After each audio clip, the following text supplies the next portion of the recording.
Hello friends, कैसे हैं आप सब। आप सभी का आपके अपने YouTube channel sociology with Sangeeta में मैं संगीता स्वागत करती हूं। और इस चैनल के माध्यम से हम लोग सोशियोलॉजी की कम्पिटिटिव एग्जाम की प्रिपरेशन करते हैं, जिसके अंतर्गत आपको यूट्यूब पे डेली 2 क्लासेस मिलती हैं। मॉर्निंग के 8 बजे के क्लास में हम लोग कवर कर रहे हैं यूपी पीजीटी के सोशियोलॉजी के सिलेबस को, जहां पे आप लोगों को 2100 प्रीवियस ईयर के क्वेश्चंस को 1-लाइनर फॉर्म में डेली 100 क्वेश्चंस करके हम लोग रिवीजन करने हैं।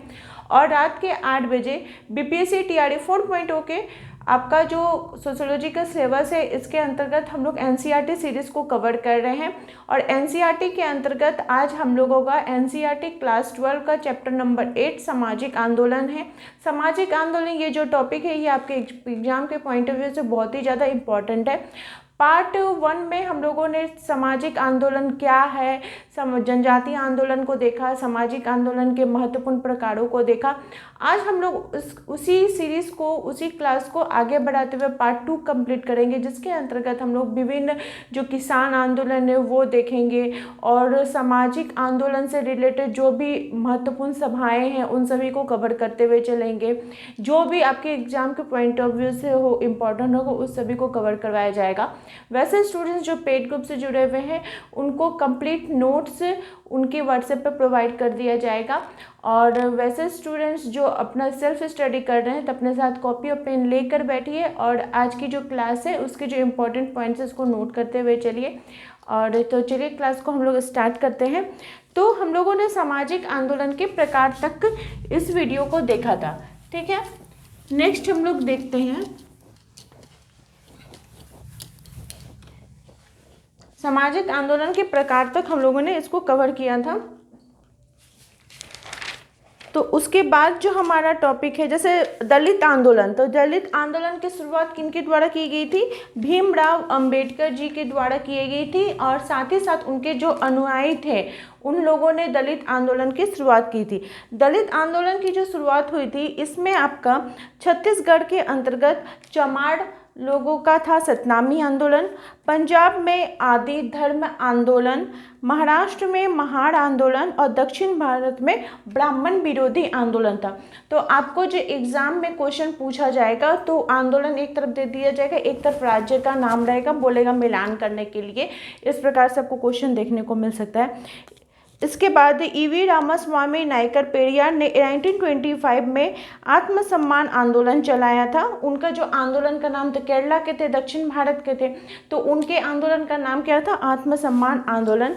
साथ ही साथ जैसे हम लोगों ने डिस्कस किया कि श्री नारायण गुरु जो कि केरल में समाज सुधार आंदोलन चला रहे थे, उन्होंने श्री नारायण धर्म परिपालन संस्थान की स्थापना की। और उनका नारा क्या था? एक जाति, एक धर्म और एक ईश्वर, ठीक है। साथ ही तमिलनाडु में आपका नदाड़ आंदोलन हुआ, पल्ली आंदोलन हुआ। 1920 में महाराष्ट्र में बाबा मावलकर एवं भीमराव अंबेडकर जी के द्वारा मंदिरों में प्रवेश करने को लेकर आंदोलन हुआ। भीमराव अंबेडकर ने बहिष्कृति हितकर्णी सभा का आयोजन किया। महात्मा गांधी जी ने 1932 में हरिजन सेवन संघ का, ये हम लोगों ने प्रीवियस क्लास में इसको डिस्कस किया था, तो आप लोगों को मैं थोड़ा इसका रिवीजन भी करवा दी। फिर अगर महिला आंदोलन से पिछड़ा वर्ग आंदोलन की मैंने बताया था कि वो मेनली एक ही था जो कि मंडल आयोग से रिलेटेड था, जिसमें कि आपका 1825 में बम्बई प्रेसिडेंसी तथा 1872 में मद्रास प्रेसिडेंसी के अंतर्गत काका कालेलकर आयोग प्रथम जो मंडल आयोग के अध्यक्ष थे और बीपी मंडल जो क्या थे? सेकंड आयोग के अध्यक्ष थे, ठीक है। उन दोनों ने इसका किया था। फिर नेक्स्ट जो महिला आंदोलन है, क्योंकि आपके बुक में महिला आंदोलन से भी दिया हुआ है, तो महिला आंदोलन जो था उससे रिलेटेड आपको क्वेश्चन देखने को मिलेगा कि विमेंस इंडिया एसोसिएशन 1971 में और ऑल इंडिया वुमेन्स कॉन्फ्रेंस 1926 में इसका गठन किया गया था। और नागरिक अधिकार आंदोलन अमेरिका के अंतर्गत 1950-60 में चला था। तो ये सभी तो था महिला आंदोलन से रिलेटेड। उसके बाद हम लोग जो नेक्स्ट आएंगे, जनजातीय आंदोलन को भी हम लोगों ने कवर कर लिया था। उसके बाद आपका जो नेक्स्ट टॉपिक है वो है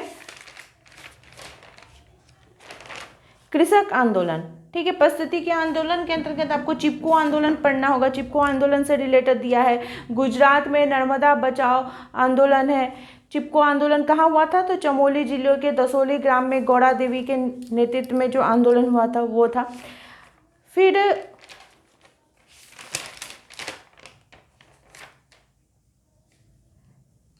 नेक्स्ट आपका है सामाजिक आंदोलन के चरण। ठीक है, सामाजिक आंदोलन के चरण इंपॉर्टेंट टॉपिक है, इसको आप लोग लिखते हुए चलिए। सामाजिक आंदोलन के महत्वपूर्ण चरण कौन कौन से हैं?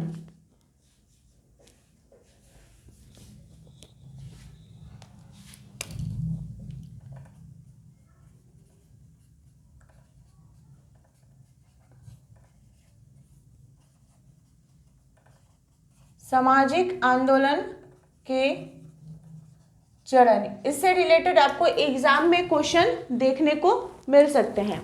तो सामाजिक आंदोलन के चरणों की अगर बात की जाए तो सबसे पहले जो थिंकर आएंगे वो है हटन एवं हंट। कौन? हटन एवं हंट। इन्होंने सामाजिक आंदोलन के 5 चरण बताए हैं। कितने? 5 चरण बताए हैं। क्या क्या? असंतोष, अत्यधिक संवेगपूर्ण स्थिति, औपचारिकरण और आपका संस्थाकरण। ठीक है, इन्होंने कितने बताए? 5 बताए। अगर आपको 5 इसका जो प्रकार है वो नहीं भी पूछे तो आपको पूछ सकता है कि सामाजिक आंदोलन के 5 चरण किसने बताए? तो हटन एवं हर्ट ने। दूसरे जो थिंकर है वो है डासन एवं गेटिस। वो गेटिस, डासन एवं गेटिस महोदय ने सामाजिक आंदोलन के 4 चरण बताए। कितने बताए? 4 चरण। क्या क्या? प्रारंभिक, लोकप्रिय, औपचारिक संगठन, वो संस्थागत चरण। कितने चरण डासन और गेटिस ने बताए? तो 4 चरण। नेक्स्ट जो है वो है हर्बर्ट ब्लूमर। हर्बर्ट ब्लूमर ने सामाजिक आंदोलन के 5 चरण बताए। कितने चरण बताए? 5 चरण। वे क्या क्या है? उत्तेजना, सहयोग व बंधुत्व की भावना, मनोबल का विकास, समूह की विचारधारा का विकास, रणनीति या दाव पेच का विकास। ये 5 चरणों के बारे में बात की। ठीक है, अब हम लोग नेक्स्ट जो हमारा टॉपिक है वो है किसान आंदोलन। ये आप लोग इसको लिख लीजिए, नोट कर लीजिए। उसके बाद हम लोग देखेंगे किसान आंदोलन। हमारे एनसीईआरटी की बुक में दिया गया है किसान आंदोलन। ये बहुत इंपॉर्टेंट टॉपिक है। इससे रिलेटेड जो भी इम्पोर्टेंट आंदोलन हुए हैं उसको हम लोग कवर करते हुए चलेंगे। तो हमारा क्या टॉपिक है? किसान आंदोलन। अब यहाँ पे एक चीज आपको देखने को मिलेगा बुक में कि आपको किसान और कृषक से रिलेटेड दिया गया है, कृषक और किसान। तो आपके माइंड में ये क्वेश्चन हो सकता है कि किसान और कृषक तो एक ही हैं या फिर क्या उनके बीच अंतर है? तो देखिए, जो छोटे किसान होते हैं, ठीक है, मान लीजिए जिनके पास भूमि अधिक है, जो जमींदार टाइप के हैं, जो खेती करवा रहे हैं, वो किसान कहलाते हैं। और जिनके पास भूमि अधिक नहीं होती है लेकिन वो कृषि कार्य में लगे हुए हैं, किसी का काम कर रहे हैं या फिर दूसरे की भूमि को लेकर कृषि कर रहे हैं, तो वो क्या कहलाते? कृषक कहलाते हैं। तो यहाँ पे हमारे बुक में जो दिया गया है वो 2 प्रकार के आंदोलनों को पढ़ने के लिए दिया गया है किसान आंदोलन के अंतर्गत। पहला है आज़ादी से पहले और दूसरा है आज़ादी के बाद। तो आज़ादी से पहले जितने भी आंदोलन हुए हैं वो कृषक आंदोलन कहलाएंगे और आज़ादी के बाद जितने आंदोलन है वो किसान आंदोलन के अंतर्गत है। आज़ादी के पहले का जो हमारा कृषक आंदोलन है वो मेनली उसका मोटो क्या था कि जो किसका कृषक थे उनको उच्च लगान देनी पड़ रही थी। लगान की जो सीमा थी वो बहुत ज़्यादा थी, मतलब मनमानी उनको बाध्य किया जाता था। जैसे नील की खेती थी तो उनको बाध्य किया जाता था कि आप अपना खेती पर 1/3 भाग पर नील का खेती करो, मतलब उनके ऊपर हर चीज़ को थोपा जाता था, जिसके कारण कृषक आंदोलन हुआ। और आज़ादी के बाद जो किसान आंदोलन हुआ वो किस लिए हुआ? तो जो किसान थे उनको उचित मजदूरी नहीं मिलती थी या फिर उनका जो फसल था तो उचित कीटनाशक, उचित उत्तम बीज, उनको उचित अपना जो फसल है उसको कहाँ बेचेंगे, ये सभी चीज़ें उनको नहीं मिलती थी, जिसके कारण किसान आंदोलन हुए। तो सबसे पहले हम लोग क्या पढ़ते हैं, कृषक आंदोलन यानी आज़ादी के पहले के आंदोलनों को पढ़ते हैं। तो सबसे पहला जो आएगा वो है, मैं एक एक करके पॉइंट नोट करते जा रही हूँ, आप लोग भी नोट करते हुए चलिए। सबसे पहला है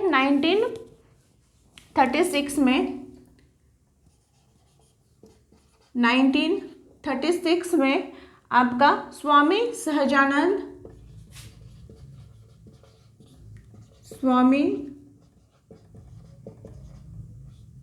सहजानंद जी के द्वारा ऑल इंडिया किसान सभा, ऑल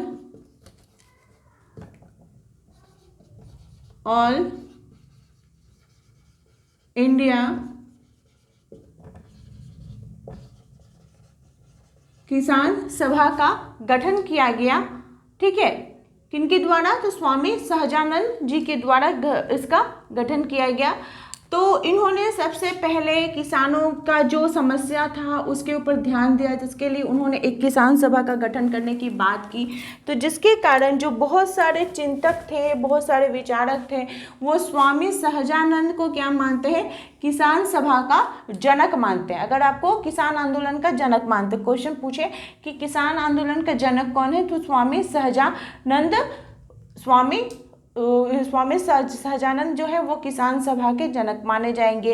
इसके पहले भी, ये तो 1936 में किए थे, लेकिन इसके पहले भी आंदोलन हुआ था। कब हुआ था, तो जो 1933 में हुआ था रैयत आंदोलन। क्या हुआ था, रैयत आंदोलन। रैयत आंदोलन जो था वो किनके द्वारा किया गया था, तो एनजी रंगा जी के द्वारा किया गया था। किनके द्वारा, एनजी रंगा जी के द्वारा रैयत आंदोलन किया गया था। उसके बाद इसके पहले भी एक सभा का गठन किया गया था 1918 में, किनके द्वारा, तो मदन मोहन मालवीय जी के द्वारा। किनके द्वारा, मदन मोहन मालवीय जी के द्वारा क्या गठन किया गया था, तो आपका कृषक सभा का गठन किया, कृषक सभा। ये सब इंपॉर्टेंट पॉइंट है, आप लोग नोट करते हुए चलिए जो भी इस वीडियो को देख रहे हैं। कृषक सभा का गठन किया गया था किनके द्वारा, तो मदन मालवीय जी के द्वारा गठन किया जाता है। ये सब आपके एनसीईआरटी बुक से रिलेटेड है। साथ ही साथ एक और थिंकर आते हैं आपके, जिनके बुक के बारे में यहाँ पे दिया गया है, आपका DN धनाग्रे। DN धनाग्रे का जो दृष्टिकोण था किसान आंदोलन का, वो था मार्क्सवादी दृष्टिकोण से वे प्रभावित थे। किससे, मार्क्सवादी दृष्टिकोण से वे प्रभावित थे। भारतीय किसान आंदोलन का उन्होंने अध्ययन किया। DN धनाग्रे का यहाँ पे जो पुस्तक के बारे में दी गई है, पीजन मूवमेंट इन इंडिया, बहुत इंपॉर्टेंट है, आप लोग नोट कर लीजिए, इंपॉर्टेंट है। इससे रिलेटेड आपको क्वेश्चन एग्जाम में देखने को मिल सकते हैं, DN धनाग्रे। ठीक है, क्योंकि ये आपका किसान आंदोलन से रिलेटेड उन्होंने अपनी पुस्तक लिखी थी। क्या नाम है, हो गया DN धनाग्रे।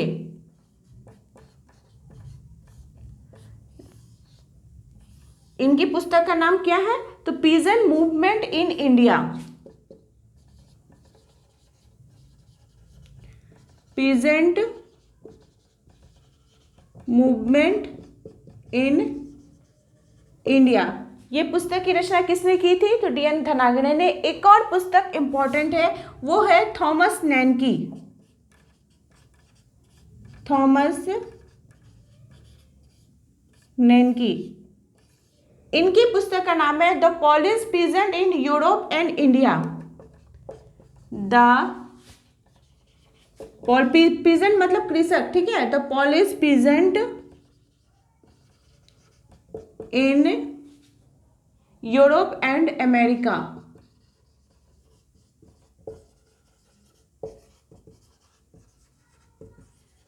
ये किनकी पुस्तक है, तो थॉमस नैनकी जी की पुस्तक है, peasant, the polish peasant in Europe and America. तो इतना तक आप लोगों ने इसको नोट कर लिया है। नेक्स्ट जो है, अब हम लोग जो पढ़ेंगे वो है, इसी के अंतर्गत हम लोग आज़ादी के पहले के किसान आंदोलनों को पढ़ रहे हैं। ठीक है, इतना तक नोट करने के बाद मैं इसको मिटा देती हूँ ताकि लिखने में सुविधा हो।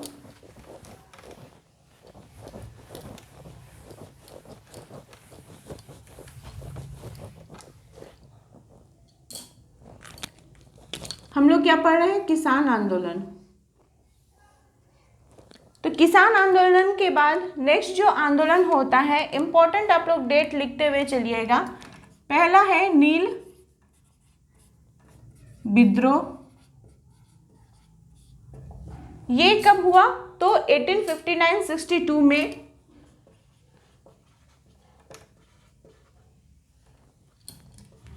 के अंतर्गत हुआ था नील विद्रोह। सितंबर 1859 में इस आंदोलन का मतलब शुरुआत हो गई थी। कब? सितंबर 1859 में। और आपका इससे रिलेटेड जो बीपीएससी में क्वेश्चन पूछा जा चुका है, ठीक है, कि नील विद्रोह से रिलेटेड किसने पुस्तक लिखी है, तो कौन हो जाएंगे? दीनबंधु मित्रा। दीनबंधु मित्रा ने 1860 में नील दर्पण,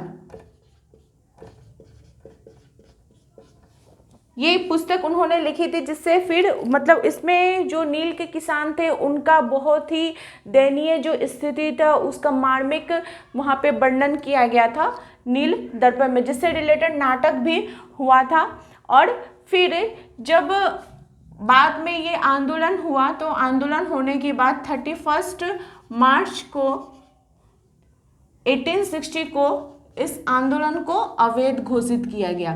ठीक है, ये इस आंदोलन को ना नील की खेती को अवैध घोषित किया गया। ठीक है, नेक्स्ट जो हमारा है वो है पाबना विद्रोह। पाबना विद्रोह जो है वो 1880 के दशक में कहाँ पे हुआ था? तो पूर्वी बंगाल के अंतर्गत हुआ था। पूर्वी बंगाल के अंतर्गत हुआ था, जिसमें 1873 में जो कृषक लीग की स्थापना की गई थी। मई 1873 में कृषक लीग की स्थापना की गई। उसके बाद 1885 में बंगाल काश्तकारी अधिनियम बना। 1885 में बंगाल काश्तकारी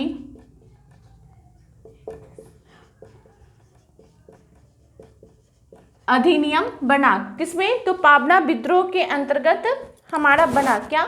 बंगाल काश्तकारी अधिनियम। नेक्स्ट है दक्कन विद्रोह। क्या है? दक्कन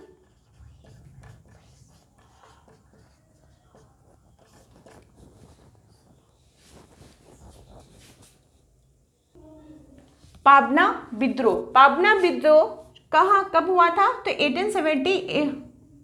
पाबना विद्रोह हम लोगों ने पढ़ लिया। नेक्स्ट है हमारा दक्कन विद्रोह, जो कि 1874-75 में हुआ था। कब हुआ था? तो 1874-75 में। और ये 1875 में महाराष्ट्र के जो मारवाड़ी एवं गुजराती जो साहूकार थे उनके विरुद्ध ये आंदोलन किया गया था। तो साहूकार लोग क्या करते थे कि कृषि की जो ज़मीन थी उसको, जो किसान लोग खेती करते थे उनको बहुत ही कम उनको राशि प्रदान की जाती थी, उनको मजदूरी कम दी जाती थी। तो जो अदर जो सेवा प्रदान करने वाली जातियां थी, तो जैसे नाई हो गया, मोची हो गया, धोबी हो गया, तो वो लोग उनको सेवा प्रदान करने के लिए मना करने लगे, जिसके कारण फिर बाद में ये विद्रोह हुआ। और दक्कन कृषि राहत अधिनियम ये 1979 में हुआ था। दक्कन कृषि आपका राहत अधिनियम 1879 में हुआ। इतना आप लोगों ने नोट कर लिया। नेक्स्ट है जो हम लोग पढ़ेंगे वो है, इसको मैं मिटाती हूँ।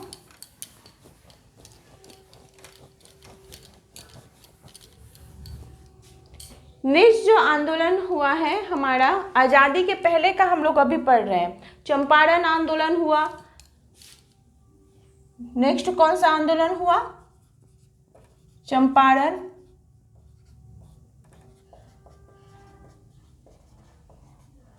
आंदोलन, चंपारण आंदोलन कब हुआ? तो 1918 में हुआ। अब अप्रैल 1970 में चंपारण सत्याग्रह स्टार्ट हुआ। तो चंपारण सत्याग्रह यह नील की खेती के विरुद्ध था, जिसमें 3 कठिया प्रणाली बोला गया कि 3 कठिया जमीन पे नील की खेती करना अनिवार्य है।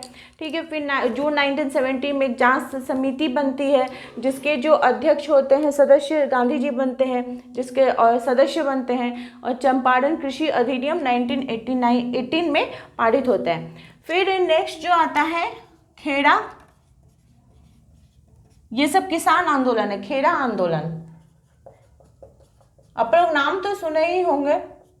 खेड़ा आंदोलन ये गुजरात में होता है। कहाँ पे? गुजरात में होता है 1918 में। आपको उतना डीपली नहीं पूछेगा, सिर्फ आपको कि गुजरात के खेड़ा आंदोलन से कौन रिलेटेड थे, तो गांधी जी और सरदार वल्लभ भाई पटेल, इस टाइप का क्वेश्चन आपको देखने को मिलेगा। उतना डीपली पीजीटी में नहीं पूछेगा। नेक्स्ट है मोपला विद्रोह। मोपला विद्रोह कब होता है? तो मोपला विद्रोह होता है 1921 में। 1921 में केरल में होता है। कहाँ पे होता है? केरल के अंतर्गत होता है। केरल के जो मालाबार तट था, वहाँ पे मोपला जो मुस्लिम थे, मुस्लिम को मोपला बोला जाता था। तो वो लोग क्या करते थे, जो हिंदू वर्ग के लोग थे उनकी खेती करते थे, तो फिर उनको सही प्रकार से धनराशि नहीं प्रदान की जाती थी, उनको मजदूरी सही प्रकार से नहीं दिया जाता था, तो जिसके कारण जो मोपला लोग थे, मुस्लिम लोग थे, उन लोगों ने क्या किया? विद्रोह किया था। ठीक है, और फिर दिसंबर 1921 में ये इस मोपला विद्रोह को समाप्त किया गया और इसको मर्ज कर दिया गया खिलाफत आंदोलन के साथ। नेक्स्ट है बारदोली विद्रोह। बारदोली सत्याग्रह हम लोग सुनते हैं ना,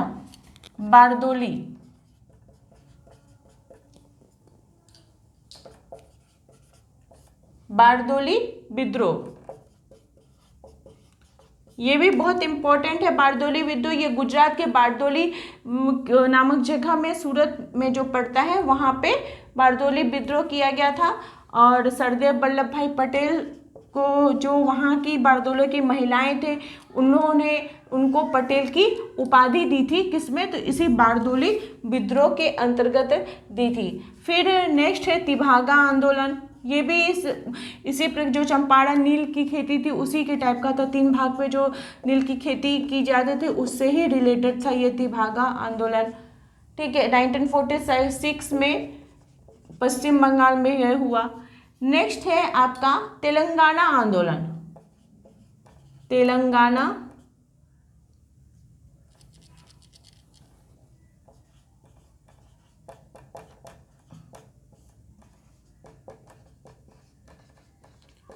तेलंगाना आंदोलन आपका 1946-1951 में होता है। कब होता है? तो 1946-1951 में जो वहाँ की रैयतवाड़ी व्यवस्था थी उनके खिलाफ होता है, स्थानीय लोगों ने किया था। ठीक है, तो ये सब था हमारा आज़ादी के पहले का आंदोलन। अब अगर आज़ादी के बाद के आंदोलन की बात की जाए तो 2 प्रकार के आंदोलन हमें देखने को मिलते हैं। पहला है भूदान आंदोलन, ये आज़ादी के बाद का है। क्या है? भूदान आंदोलन। भूदान आंदोलन विनोबा भावे ने किया था। भूदान आंदोलन तेलंगाना आंदोलन के ये बाद हुआ था। 18 अप्रैल 1951 में नरगोड़ा जिले कोचमपल्ली ग्राम में हुआ था। किनके द्वारा? विनोबा भावे जी के द्वारा। उसके बाद नेक्स्ट है नक्सलबाड़ी आंदोलन। नक्सलबाड़ी आंदोलन ये आपका जो बंगाल का क्षेत्र था वहाँ पे कान्हू सान्याल, पंचानन सरकार और चारू मजुमदार जी के द्वारा ये नक्सलबाड़ी आंदोलन किया गया था। ठीक है, ये आज़ादी के बाद का है। नेक्स्ट यहाँ पे 2 चीज़ आप इम्पॉर्टेंट है, आप लोग लिख लीजिए इम्पॉर्टेंट फैक्ट्स के अंतर्गत कि 15 अक्टूबर को महिला किसान दिवस के रूप में मनाया जाता है। महिला किसान दिवस के रूप में मनाया जाता है। और आपका 23 अक्टूबर को किसान दिवस के रूप में मनाया जाता है। ठीक है, इतना तक था। ये तो आपका एनसीईआरटी बुक के अंतर्गत, कुछ एनसीईआरटी बुक का मदद से, कुछ एक्स्ट्रा मटेरियल से आप लोगों को ये किसान आंदोलन कंप्लीट करवाया गया। अब हम लोग थोड़ा कुछ एक्स्ट्रा फैक्ट को भी इसी क्लास में कवर करते हुए चलेंगे, जिसके अंतर्गत जो विभिन्न आंदोलन हुए हैं, विभिन्न सभाओं का गठन किया गया है, जो एग्जाम के पॉइंट ऑफ व्यू से आपके लिए इम्पोर्टेंट है, उसको देखते हुए चलते हैं।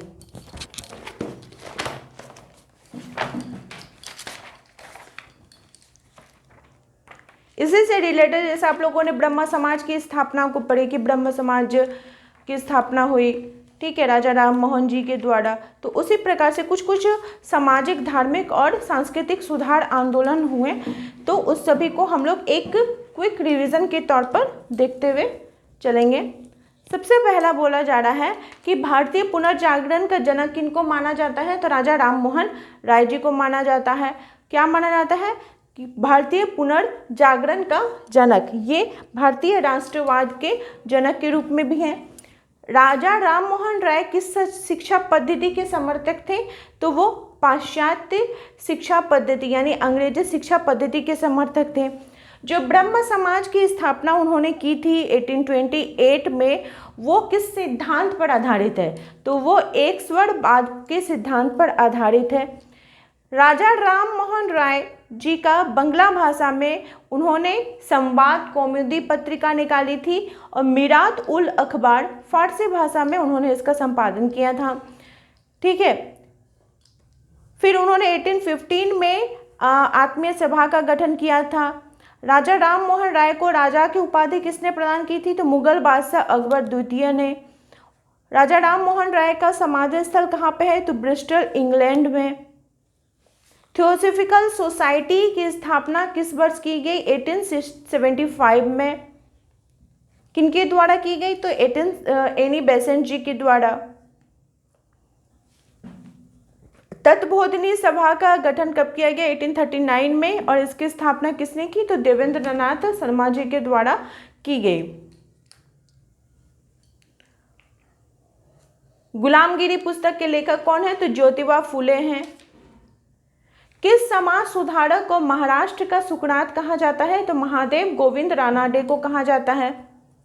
1897 में विवेकानंद द्वारा रामकृष्ण मिशन की स्थापना किस स्थान पर की गई थी, तो कलकत्ता में की गई थी। ये सभी इंपॉर्टेंट फैक्ट्स है जो सामाजिक सुधार आंदोलन के अंतर्गत आते हैं। आई होप आप लोगों को आज की क्लास हेल्पफुल लगी होगी। इसी प्रकार से आप लोग चैनल के साथ बने रहिए। आप सभी का मेरे चैनल में बने रहने के लिए बहुत बहुत धन्यवाद।